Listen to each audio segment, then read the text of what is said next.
We're going to take our friends and fans on a trip into Dreamland. Magic and Michael. Jordan. Oh, a spectacular move by Michael Jordan. It's showtime. Get the cameras rolling. Jordan off the steal.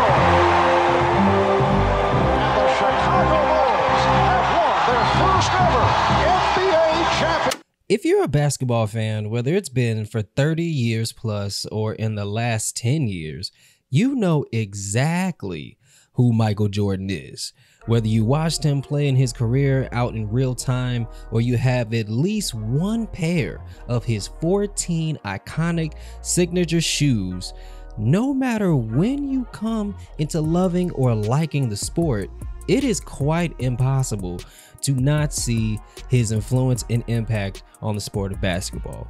The Baldy Goat is so iconic that even in the face of LeBron James shattering our whole perception of what old age is in professional sports, having arguably the greatest career that we have seen like ever in the NBA, fans are still willing to live and die on the Michael Jordan hill, saying he's still the greatest player of all time.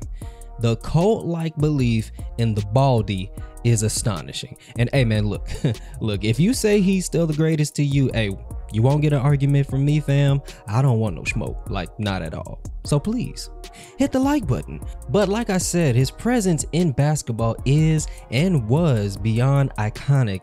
And much like real life, his virtual presence in NBA video games is just as important. Jordan made plenty of appearances throughout his career in multiple NBA titles, but after a while, we saw him disappear from basketball games altogether in the 2000s. It became an impossible task for game developers to get MJ to agree to lend his likeness in any NBA titles for years, up until 2K Sports somehow finally convinced him to make his grand comeback in NBA 2K11.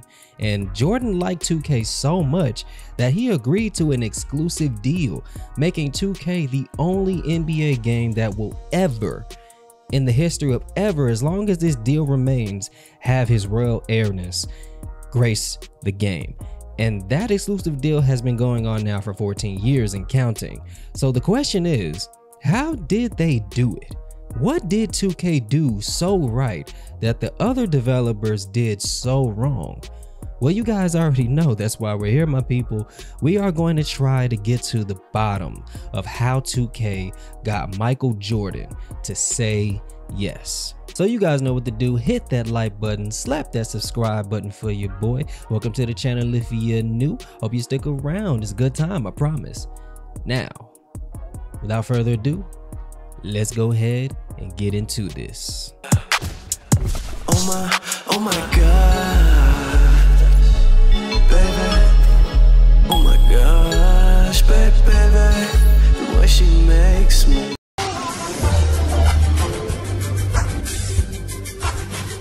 In 1984, Michael Jordan was drafted to the Chicago Bulls.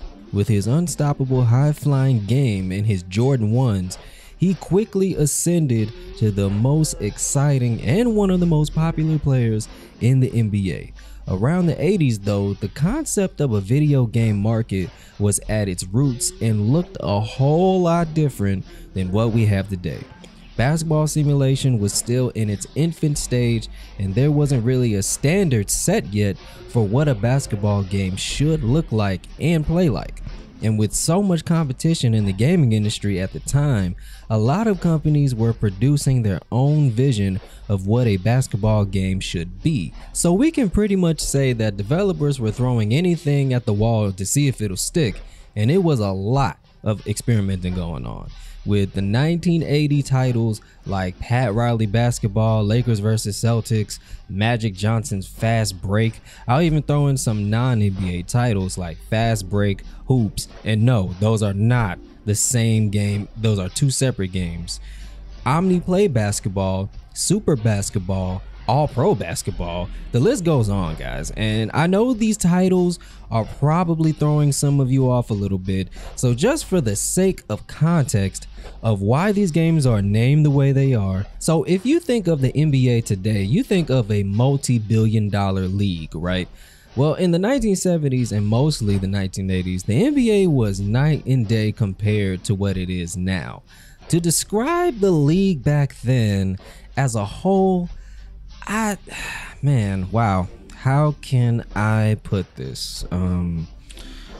Yeah, the NBA was full of a bunch of alcoholics and drug addicts. Like, majority of the NBA was on cocaine and God knows what other drugs they were on at the time.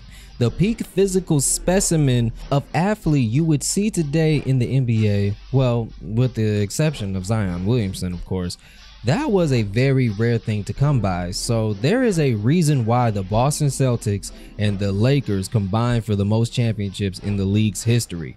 Not only they had the best players and teams, of course, but during that time period, the rest of the league was full of a bunch of dudes in the 1980s and 70s who probably just played for their NBA checks to fund their drug habit and party lifestyle. So yeah, the NBA name alone wasn't a good selling point for basketball games to be sold on, as it had no real value yet at the time. So if you didn't know, now you know. And hey man, you don't gotta take my word for it. You can go look at plenty of interviews from retired NBA players from the 70s and 80s confirming that half of the league was on drugs. Okay, so there you go. Do with that information that you will. But the very first basketball game with an NBA license would be from EA with one-on-one Dr. J versus Larry Bird in 1983. EA's sequel would be the very first video game appearance for Jordan with Jordan versus Bird one-on-one in 1988.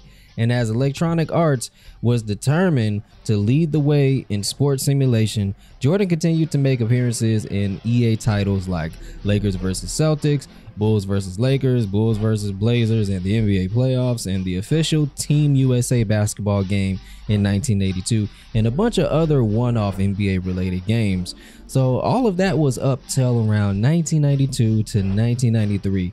But it's important to note that the mega banger NBA Jam from Midway was released in 1993, but Michael Jordan wasn't on the roster for the original NBA Jam and even the later NBA Jams, which was a very big head scratcher for all the NBA fans in the 90s. Why wasn't the face of the NBA not in the most successful NBA licensed video game of the year? Well, for the ones who don't know, Michael Jordan around 1992 and 93 chose to opt out of the NBA Player Association license agreement and went solo to have full control with negotiating his own licensing deals for his likeness. I found an article from 2013 on ESPN where they sat down and interviewed the creator or one of the creators of NBA Jam and questioned them about why Michael Jordan wasn't in the NBA Jam game. And as the ESPN reporter writes, he says, according to the NBA Jam creator Mark Turmel, there are a few special machines still out there with Jordan actually in the game. I had always heard rumors about these machines, but never knew if it was just some arcade urban legend until I sat down and asked Turmel about his favorite two-man team. And Turmel was quoted saying, the most interesting one was the team of Gary Payton and Michael Jordan. He said, Payton didn't make the cut to be in the game, and of course, Jordan pulled himself out of the licensing of the NBA, so we had to pull him out of the game. But one day, I got a phone call from a distributor out on the West Coast who told me that Gary Payton was willing to pay whatever it cost to get into the game. So we told him what to do in terms of taking photographs. So he sent in photographs of himself and Jordan saying, we want to be in the game, hook us up. So we actually did a special version of the game and gave both players superstar stats. There are only a handful of these machines, but Jordan and Payton did end up being in one version of the game. Wow, that's actually pretty crazy to know that somebody or a group of people somewhere in the world has the most rare machines of the version of NBA Jam with not only Michael Jordan in it, but also Gary Payton, because yeah, I didn't even know Gary Payton wasn't in the game either. So yeah, that's actually pretty crazy to know, and I bet they probably would sell for millions to try to get that game. That's actually wild. So after Jordan wasn't in the official release of NBA Jam, this started a trend of no one being able to convince Jordan to be in an NBA licensed game. And he gave out a lot of no's because you never saw him anymore in NBA related games for the remainder of the 90s era. With the exception of these odd string of games Jordan did say yes to, like Michael Jordan in Flight, Michael Jordan Chaos in the Windy City, and the official Space Jam video game. The failure of getting Jordan to lend his likeness while he was still winning championships was possibly a bit of an annoyance for game developers, as it does leave their product lacking the biggest name in the sport. But there are people in this world that feel there's a workaround for just about any situation in life. And as they say, desperate times calls for desperate measures. EA clearly felt the need to take matters into their own hands. In NBA Live 96, for example, of course you couldn't have Michael Jordan legally, right? But EA programmed the game with secret characters. You simply just had to go to edit roster, type in Jordan for the last name, and MJ would magically appear and become a player that is playable in the game. Konami, another game developer, followed the same idea and did a secret code of their own to make Jordan playable in their NBA game. And apparently they could do the same thing in NBA Live for some former players like Larry Bird or Dr. J, but that would be short-lived once the NBA Player Association found out about these secret codes and possibly made some pretty sizable legal threats to any game developer that was using likeness of NBA players past or present without paying for proper licensing. So then you started seeing generic unnamed substitutes for Michael Jordan like Player 99. Jordan continued his absence from NBA video games up until the 2000s had came around.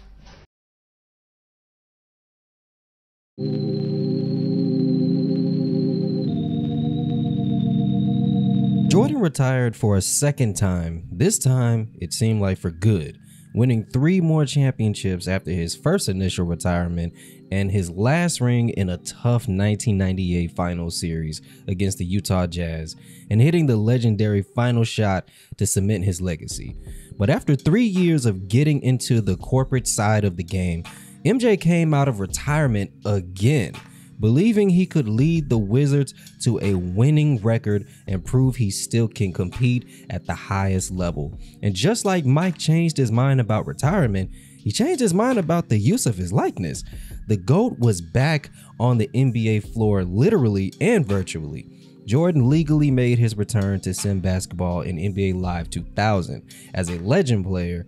Then once he made his return as an active NBA player for 2001 and the 2002 season, everybody could have Michael Jordan in their video game once again. From EA, 2K, 989 Sports, and even Microsoft jumping into NBA sim games could have Michael Jordan, even though it was an older MJ, but it was MJ nonetheless.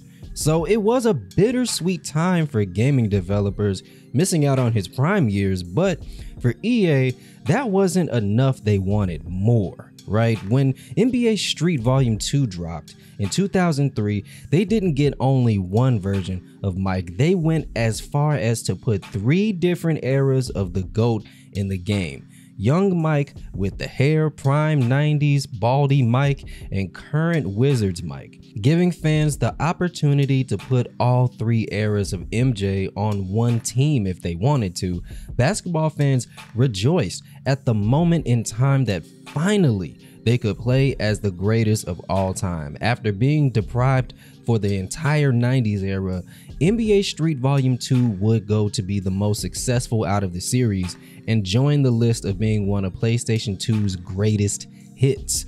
But this joy wouldn't last very long, unfortunately, because soon after 2003, Michael Jordan would retire again for the 3rd time and this would indeed be his final time. And as he left the NBA for good, he took his virtual presence right along with it. Jordan ceased to exist in basketball games again and went back to saying no to gaming companies to let them use his likeness. And this would continue for the rest of the 2000s. And I'm starting to notice a trend here, right? Let me get off script for a second. It's just something I'm noticing as I'm putting this together. This is just a thought, and it's probably an obvious reason, right? But with Jordan pulling his likeness away 2 times for almost decades at a time, I think being the perfectionist that he is, MJ clearly was not satisfied with the technology of the times and wasn't very fond of how he was being portrayed in the games through the years. As detailed oriented and precise Jordan is as a personality, if he couldn't see himself being shown in the most authentic and accurate way possible, then he was fine with not having a presence in the basketball genre.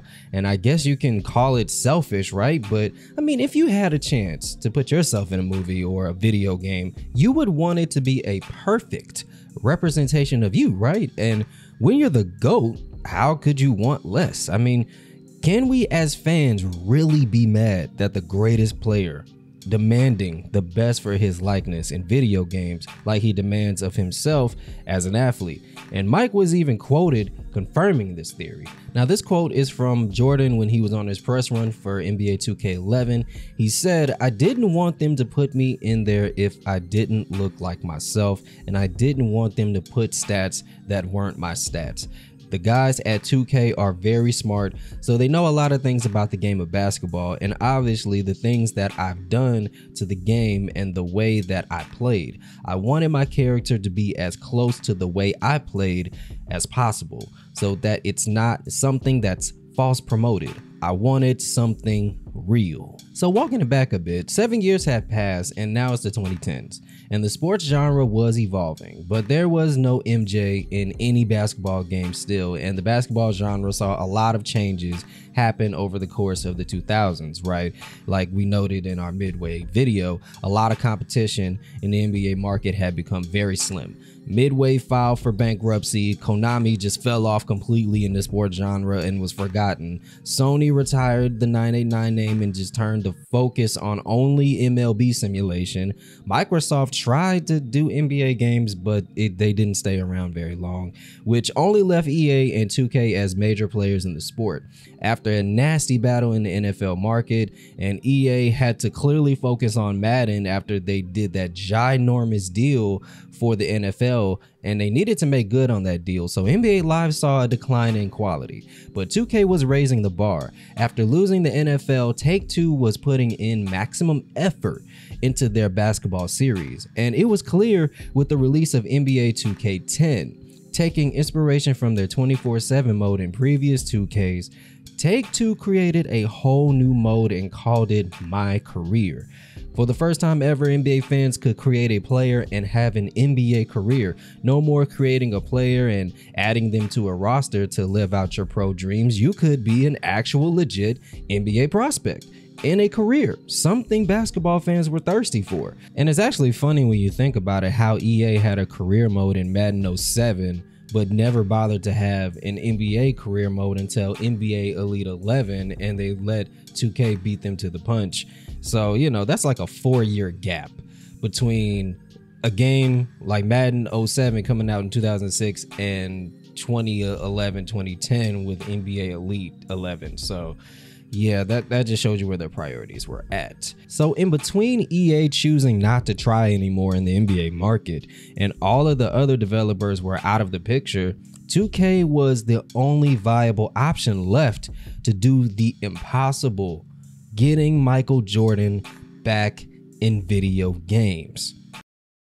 So we're on with Kotaku, and no, I know Kotaku, this is an old article. So this is when gaming journalism actually was good. So yeah, we're on Kotaku. I found this article from 2010 leading up to the release of Michael Jordan being on NBA 2K11. Of course, there's no definitive way because this was airtight. I mean, nobody knows how much the deal is or anything like that. So the greatest NBA basketball player ever hasn't appeared in a video game since 2003, but over the years since 2K Sports, NBA 2K team built a contingency plan to bring back Michael Jordan, and we'll see it realized in October. With our development team, the reality is Michael Jordan has been a part of the discussion for years, said Jason Argent, 2K Sports Vice President of Marketing at the time.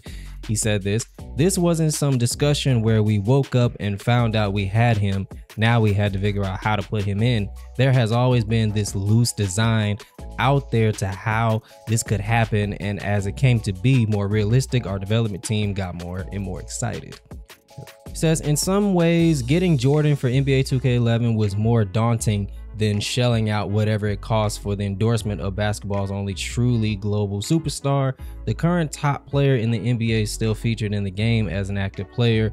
Jordan, retired since 2003, must either be a very expensive figurehead or must be integrated meaningfully into the game, and the latter means more money and time on top of the cover art deal. LeBron James absolutely was a part of the discussion for NBA 2K11, Argent said. He always will be as long as he is a premier player in this league, and he definitely is, Argent said, but we all had a different level of excitement over the opportunity of putting Michael Jordan in the game this year. Oh, okay. Wait, so LeBron, because LeBron was on NBA 2K14, right? He didn't get a cover until 14. Well, that's actually really interesting to know. Like, so LeBron was going to be on the cover NBA 2K11 if they didn't get Michael Jordan. So that's actually some information that I did not know. And we're also on this article from CNN. Now, this is more so from Michael Jordan's perspective of why he decided to also agree. So, you know, it gives a little bit of insight.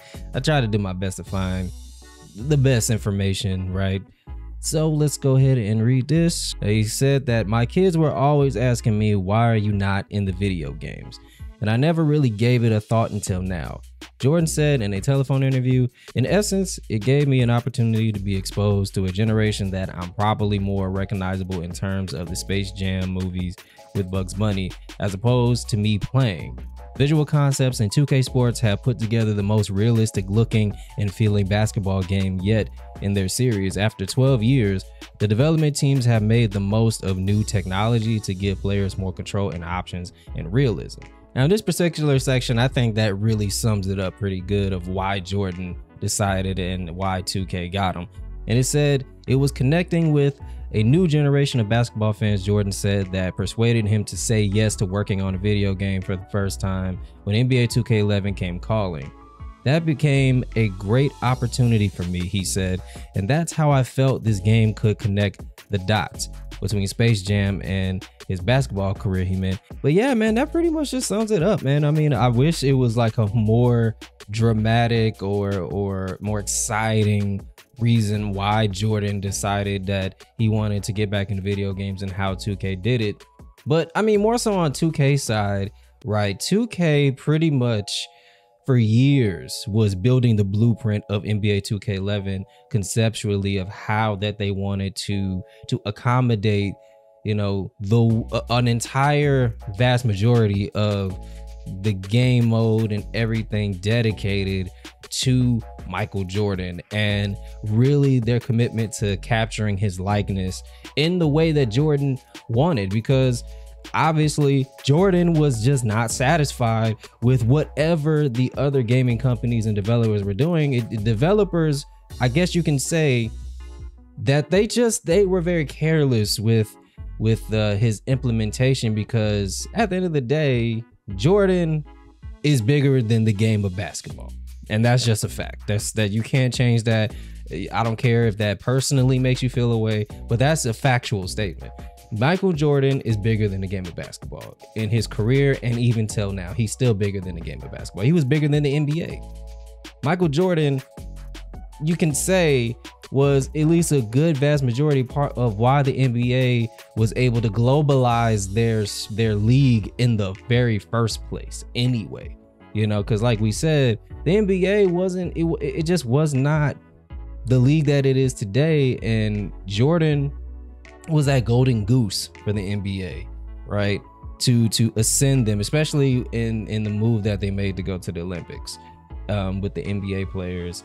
And of course, you know, Michael Jordan being on that team was even more important. You know, it would have been important if it was just Patrick Ewing, Charles Barkley, and Magic, Bird, and, you know, David Robinson and all of them. It still would have been exciting. But we're talking about Michael Jordan, a guy who was bigger than the league and transcended not only basketball, but also he just became just a pop culture figure, period. You know, he was beyond a basketball player. So, you know, yeah, Jordan just wanted to be integrated in a meaningful way. And a lot of developers outside of 2K, including EA, they just didn't do that. And Jordan didn't appreciate it. So he was just like, hey, pieces. Yeah, I'm not doing it unless y'all gonna give some care to it. So there you go, guys. There you go. But yeah, man, if you made it to the end of the video, I appreciate you. You are a real MVP. And yeah, man, hit that like button, slap that subscribe button, go in the comment section, let me know your thoughts on the video and what you felt about it. And also, if you guys are interested in watching more of our video series essays, feel free to, yeah. No, this way. Yeah, click right there. I'll catch you guys on the next video. I'm out.